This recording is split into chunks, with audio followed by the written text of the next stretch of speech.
Globally, things are a lot worse, of course, than here in Australia. The global total has surpassed 36.7 million, more than 1 million deaths. And yesterday saw an all-time high for daily new cases of 338,799. India still out of control, almost 7 million cases, more than 100,000 deaths. Situation in Europe is worsening. Many countries are seeing all-time record cases. So these are cases higher than during the first wave. So the UK reported 17,540 cases yesterday. France, almost 19,000, followed by Spain, almost 13,000. US is also experiencing an upswing, mainly in the Midwest and Western states. North Dakota, South Dakota, Wisconsin, these states have the highest rates and still reporting almost 1,000 daily deaths.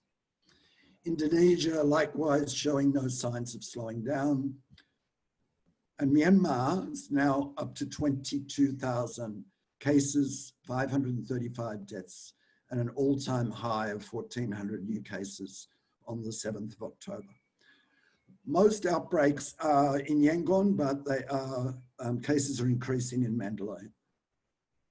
So there's a snapshot from the European Centre for Disease Control of the 14-day incidence in different sub-regions of Europe. And you could see all of Spain, most of France, Belgium, the Netherlands, much of Central and Eastern Europe, and the northern parts, a part of England and Wales and Northern Ireland.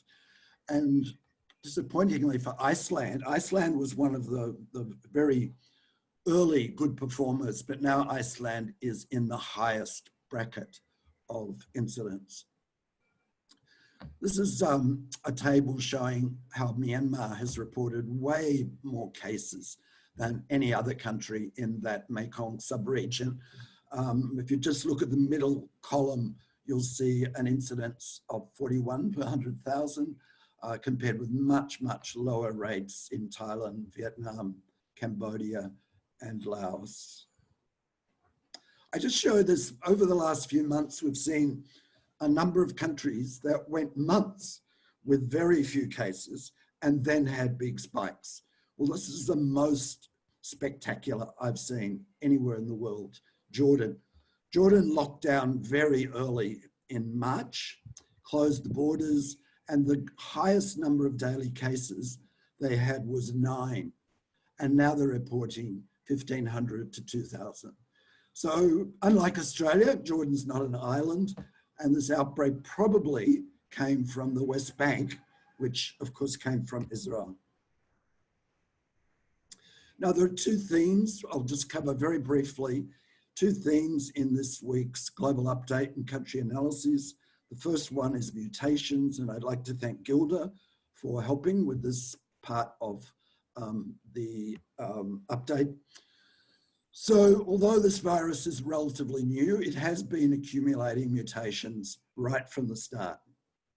Fortunately, it's mutating slower than viruses like influenza and HIV, with about 2 new changes in its genome every month. The spike protein mutation, D614G, which replaced glycine, replaced aspartic acid with glycine, and is called this D614G mutation. And it was first detected way back in January in China and Germany.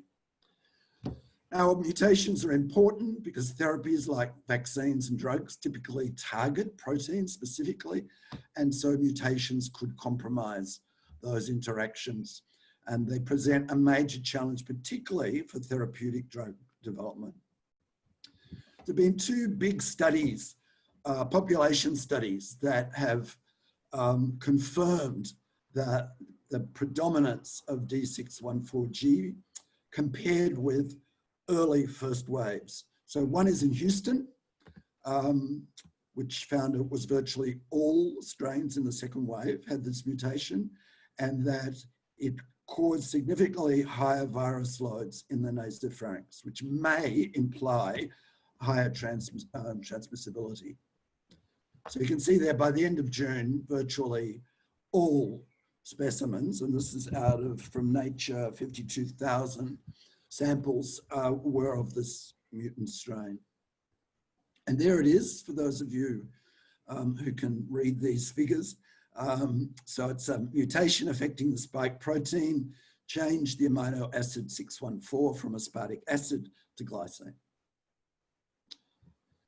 So this is the second large study. This was about 25,000 people, and it showed that 614G increases in frequency relative to its predecessor in a manner consistent with a selective advantage.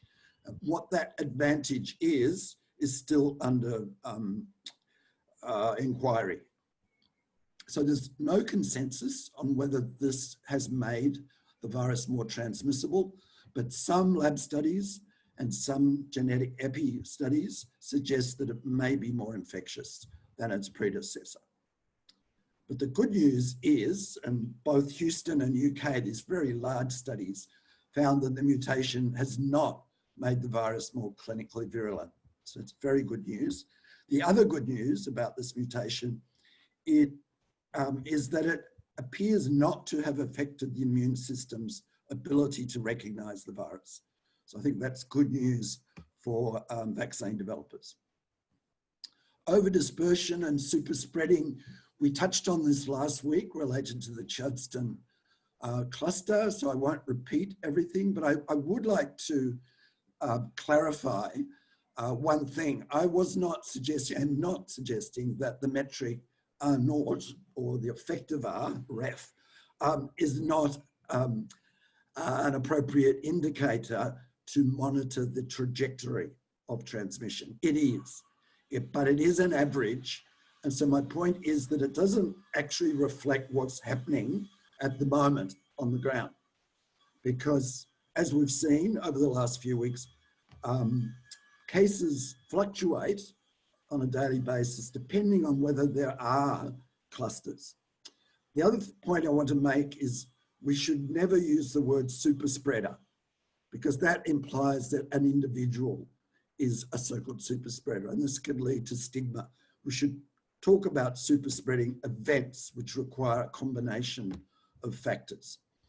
So as said last week, the value of K, which is the overdispersion parameter, is as low as 0.1, meaning that 10% of infected cases are infecting more than 80% of people.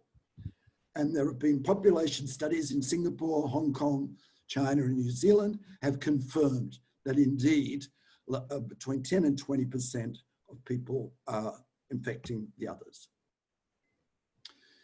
So this has implications for contact tracing.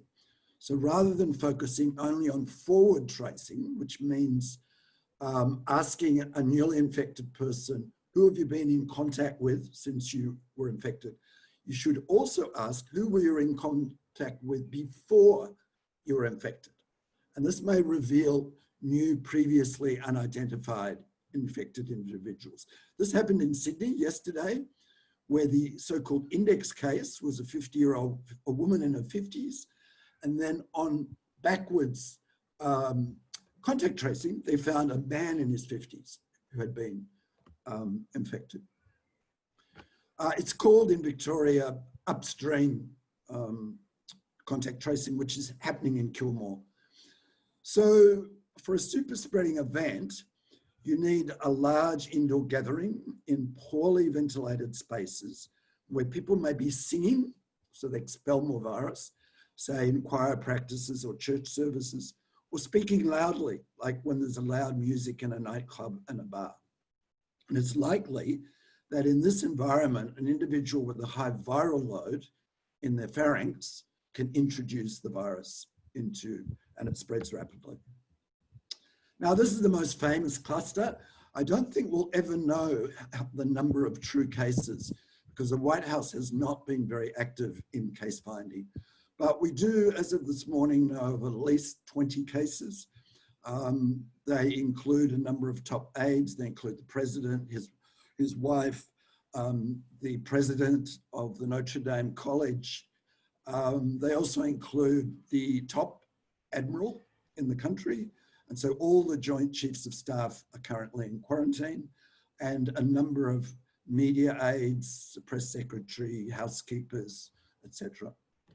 Thank you.